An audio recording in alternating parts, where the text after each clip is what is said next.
Thank you for joining us. In this special presentation from Season 1 of Deep Space, we discover the story of the world's first flying saucers. This secret technology was created by German engineers in World War II, using information gleaned from ancient manuscripts, channeled information, and possibly with the assistance of extraterrestrial beings. We invite you to continue your search for truth and dive into the first season of Deep Space at Gaia.com. There are thousands of exclusive on-demand videos to explore perspectives that you won't find in the mainstream. The Bell craft seems to have been an amalgamation of a variety of technologies that included things from ancient texts, from inventors, as well as intuitively derived information through various sources such as Maria Orsich, the Vril Society, and their own records from the Order of the Black Sun. When Rudolf Hess witnessed Maria Orsich as she channeled his deceased friend Dietrich Eckart, he became convinced that she was the real deal.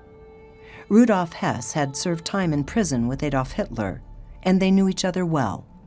It's presumed that it was Hess who told Hitler about Maria Orsich, her channeling sessions with the light beings of Aldebaran, and most importantly, her flying discs. Famed scientist Winifred Schumann recognized that the flying saucer plans, channeled by Maria, closely resembled the work of Austrian scientist Victor Schauberger.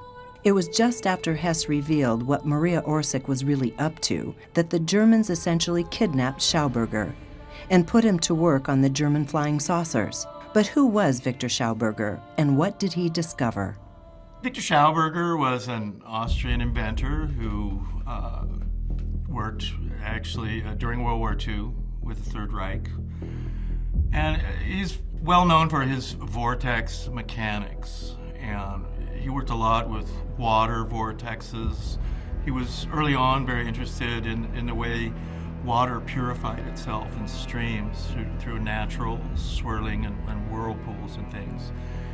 And so the whole idea of what we would call vortex technology, and in a sense using water in this case, was really pioneered by Victor Schauberger.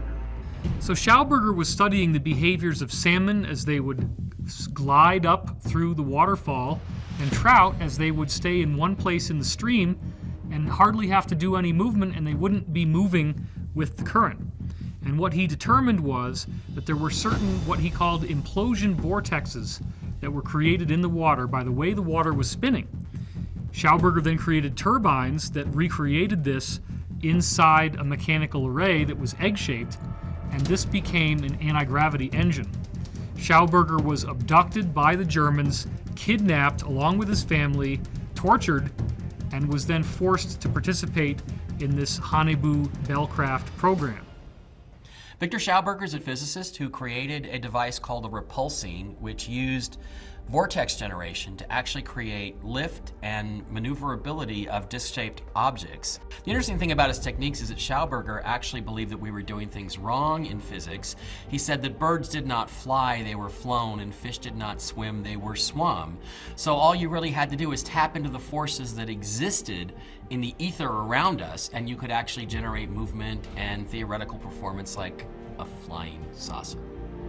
Schauberger invented a number of unusual items and devices, including a flying saucer kind of device that worked as a vortex, sort of flying tornado vortex, similar to a gyro also. It's curious with Schauberger's devices in that it's quite possible that an aircraft, particularly a flying saucer kind of aircraft, could actually be powered by water as the vortex. The issue regarding the Nazis and their flying saucer research is there is a basis in fact here. You know, we all know now that there were certain German scientists during World War II, I think most prominently Victor Schauberger, who were doing very interesting, let's say brilliant, let's say even genius level work on disc-shaped airframes. Schauberger was a self-taught genius who was then commandeered by the SS to work for them during the war. He did create disc-shaped craft. They were tested. The question is, were aliens helping the Germans develop technology? And the fact is the Germans are very bright guys. You know, there's the old joke that heaven is where the mechanics are German. You know, hell is where the police are German. The Germans were brilliant, absolutely brilliant engineers. And it looks like there's a trace all the way back to 18th century Prussia, where they were working on and interested in developing technologies, airship technologies and anti-gravity technologies. So I don't think that the aliens are required for the Germans to have achieved the things that they achieved technologically. It wouldn't hurt. And there's also the fact that you have people like Hermann Oberth, who was actually the mentor of Dr. Wernher von Braun. The physicist behind von Braun's engineering said we had help from people from other worlds. We hope you are enjoying this YouTube podcast episode of Deep Space Season 1. Follow your curiosity into Gaia.com, search for more answers, discover more conversations on some of life's biggest mysteries. Gaia.com offers ad-free streaming of thousands of exclusive and original videos. Become a member and watch as we empower the evolution of consciousness. In my mind, you have a similar thing with Victor Schauberger as with the ancient Hindu texts on Vimanas, which talk about Mercury being part of the power system of these ancient craft. And supposedly using Mercury would be also in a kind of a Schauberger type vortex, but you'd be using Mercury instead of water. And Mercury has many unusual qualities. It's an element, it's a metal, it's a liquid, it's a conductor. You can do things with Mercury that you can't really do with any other metal or liquid or element, really. And that would be creating things like Mercury gyros. And a Mercury gyro would then be a sealed gyro with Mercury inside it, moving as a liquid in a vortex or a gyroscopic kind of action. And then if you were to introduce electricity into that gyro of Mercury, you would electrify that Mercury and it would become a plasma, an electrified gas that's spinning in a toroidal or gyroscopic type movement. And scientists have used gyroscopes for years as an example of artificial gravity and anti-gravity. So in a sense, a craft that's using this kind of vortex technology, especially one with Mercury, is a very viable kind of flying saucer type craft. And the other interesting thing about such a craft like that is that once you introduced electricity to the Mercury vortex, it's going to light it up, and the thing will be extremely bright.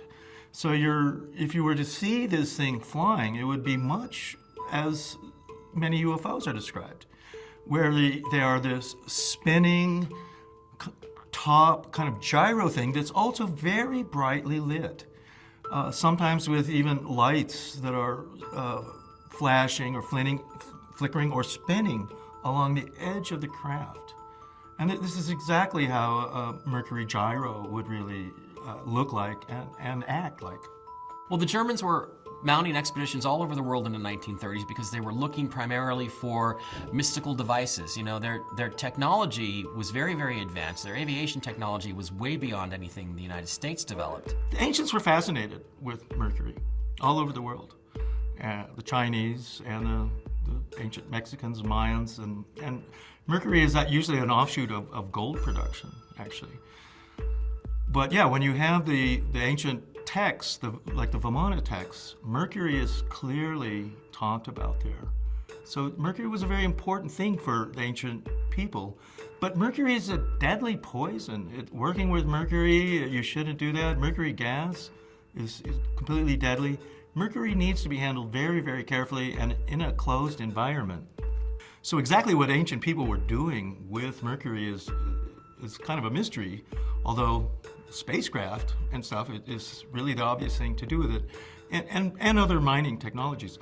Mercury really comes from a mineral called cinnabar, and cinnabar is a Sanskrit word. So even geologically and mineralogically, words for Mercury and cinnabar come really from ancient Sanskrit. Mercury, too, in Western tradition. Mercury was the Greek god of communication. He flew through the air. And so with the ancient people, it would seem that Mercury and flight are very carefully associated with each other. Using Schauberger's vortex technology, the Germans perfected the device they called the bell. What other research were the Germans doing during this period of time? I like to put it this way. If you stop and think of the modern American or Western military arsenal, stealth aircraft, guided missiles, heat-seeking guided missiles, acoustic homing missiles, lasers, fiber optic communication, telephony by optical communication rather than radio waves, fuel-air bombs, thermobaric bombs, particle beams, directed energy weapons. We could go on and on and on. Well, the bottom line is that if you look at the Nazi arsenal as it stood at the conclusion of World War II in Europe, what you have is basically an inventory, or a catalog, if you will, of all of the weapons systems that we now take for granted in their Generation 1 prototypical form. If there's one thing we can say for sure about the Nazis during the Second World War, it's that their technology was highly advanced, in many respects far more advanced than the Allies, even though ultimately, thank goodness, we won the war. Their scientists, for example, in the fields of rocketry, like biological warfare, chemical warfare, they were years ahead of everybody else. And it's really only due to the fact that Hitler sort of took on the entire planet that eventually he got overwhelmed. He had the Allies coming from one side, the Russians from the other. And then, of course, Japan fell when we developed the atomic bomb, and that brought the war to an end. But had all of that not happened, the chances are that the Germans probably would have won if Hitler had sort of taken on one place at a time and then another and another. The Germans primarily did their saucer research in an area of what is now Poland called Silesia. And it's really interesting because this is the area where the original Prussian researchers were situated back in the 1800s. It sent people to America to do airship research, in my opinion anyway.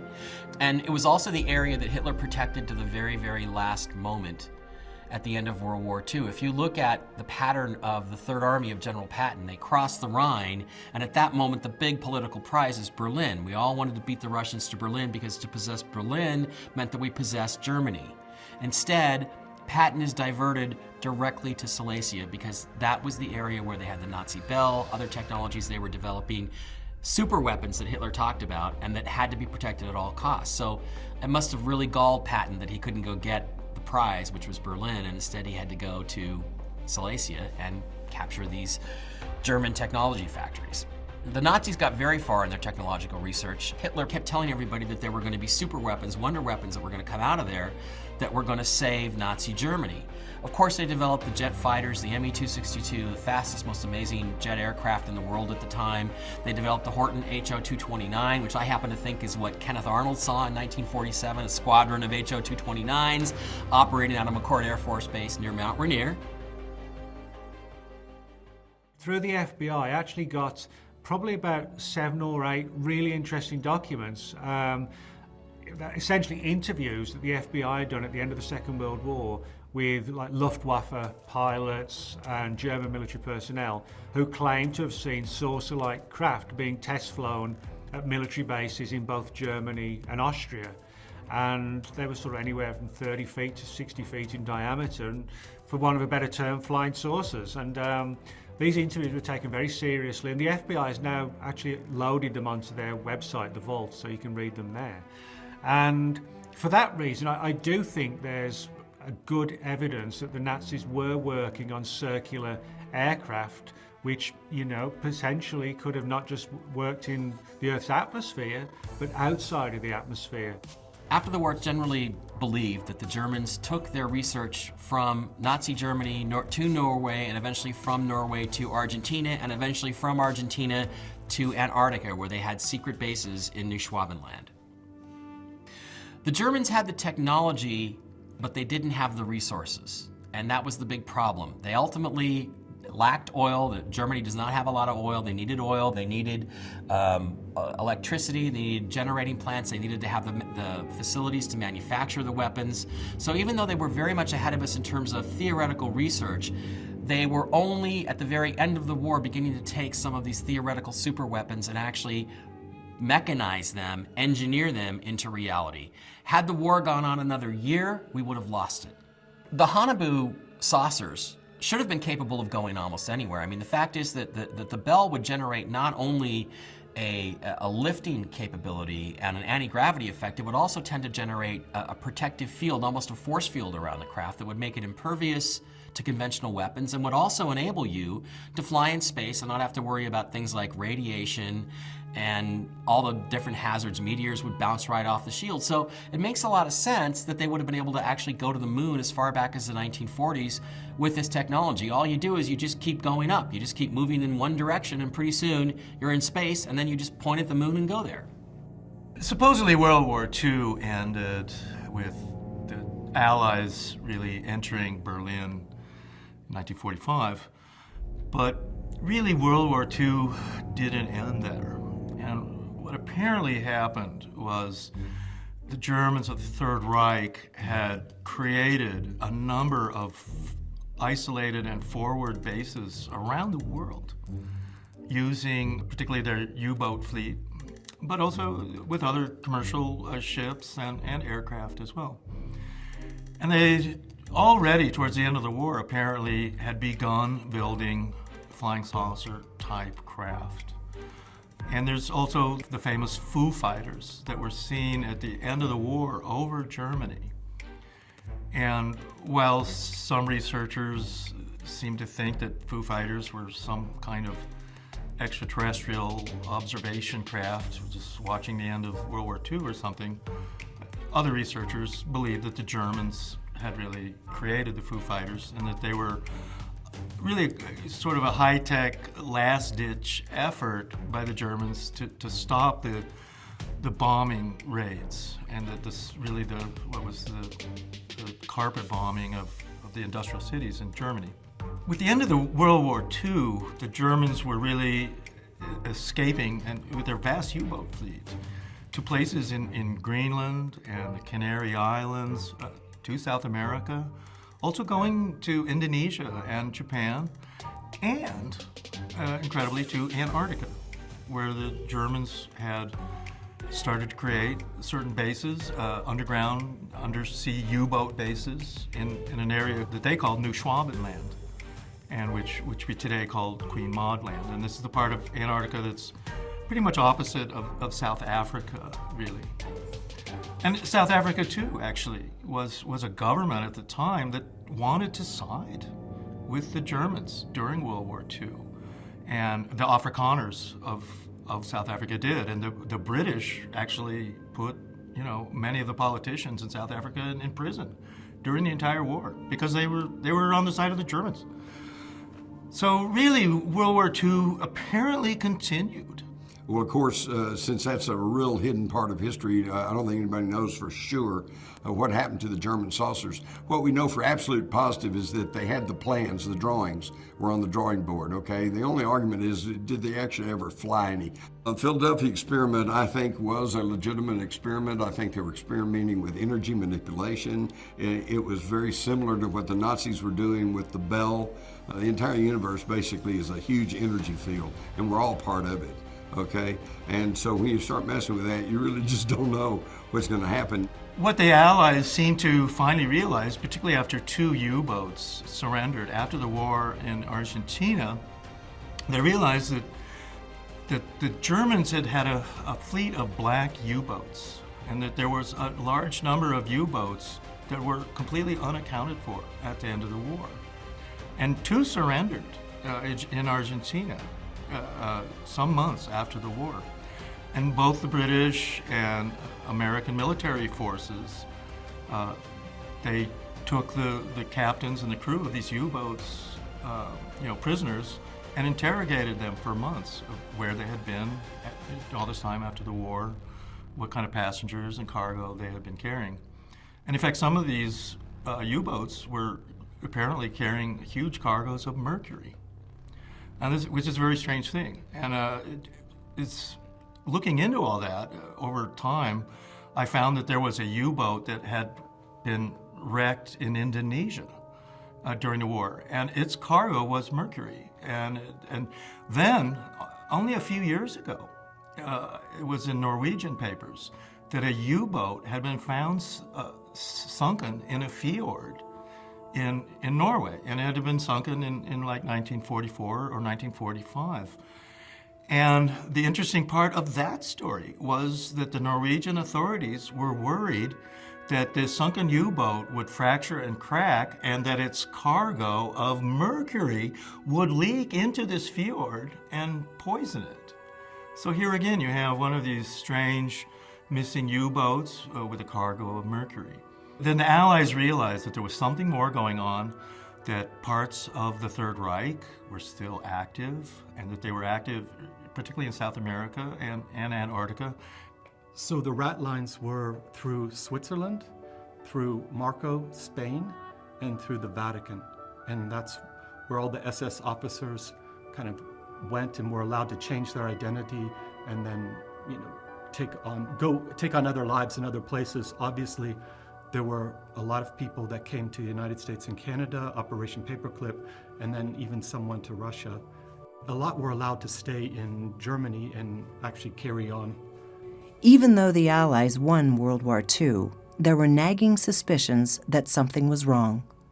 Under intense questioning by the Allies, it became apparent that the Germans had built a secret base in Antarctica. Rumors were spreading that the Germans had developed special weapons, which were being kept near the South Pole. Admiral Richard Byrd was assigned the task of finding out what was going on. Some strange things happened during Operation Highjump, and allegedly craft flew out from the aircraft carriers over Antarctica, and they were involved in some kind of aerial combat with flying saucers. And the flying saucers defeated the American Navy. And they left after 3 months. Operation Highjump came to an end, and the Americans left Antarctica. But I think the crux came in early 1947 with Operation Highjump, where Admiral Byrd, a whole military expedition, goes down to Antarctica, where the Nazis had made it very plain that they had built a huge base down there, sometimes referred to as Agartha, and that they had located underground lakes of warm water, and that they had these caverns they were operating out of. And of course, we don't know for certain if any of that's true. What we know for certain is Admiral Byrd, Operation Highjump, goes down there, all equipped with troops, airplanes. I mean, it was a military expedition. And they were set to operate for like 9 months. Well, after about 3 months, they came back with their tail between their legs after having suffered casualties, all kind of problems. They sent this massive task force, including an aircraft carrier, tons of aircraft, a couple of destroyers, to Antarctica. They set up a base, and then basically what they did, if you look at it, is their exploration pattern was from the base, which was at one end of Antarctica, around to New Schwabenland, where the rumors are that there actually was a confrontation with Nazi flying saucers who devastated the American army. They packed the whole thing up and ran back to the United States. And later on, Admiral Byrd was quoted as saying basically that there are spacecraft or aircraft that are so fast and so maneuverable and so powerful that they are going to come at us from all different directions from the poles, and we are not going to be able to defend against them. So clearly, Byrd is talking about what he saw in Antarctica in the battle that took place there in 1946. And Admiral Byrd then stopped in Santiago, Chile, on his way back to the United States. And he had a press conference in Santiago where he said a bunch of bizarre comments and talking about a whole new enemy, a whole new technology, and that they were capable of flying, that these craft could fly from pole to pole, is what Byrd said. And this is where some of the stories of the Hollow Earth started to come out, and strange stories that were promoted in magazines in the 1950s of UFOs in Antarctica, holes in the poles, and that Antarctica was some very special place within the UFO scene. They actually brought a whole army there to snuff out whatever was left over.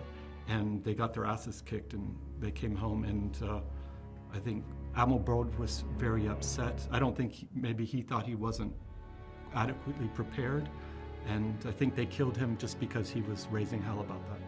And Admiral Byrd in the South American newspapers was quoted as saying, in the next war, we'll be facing craft that can fly from pole to pole in a matter of minutes.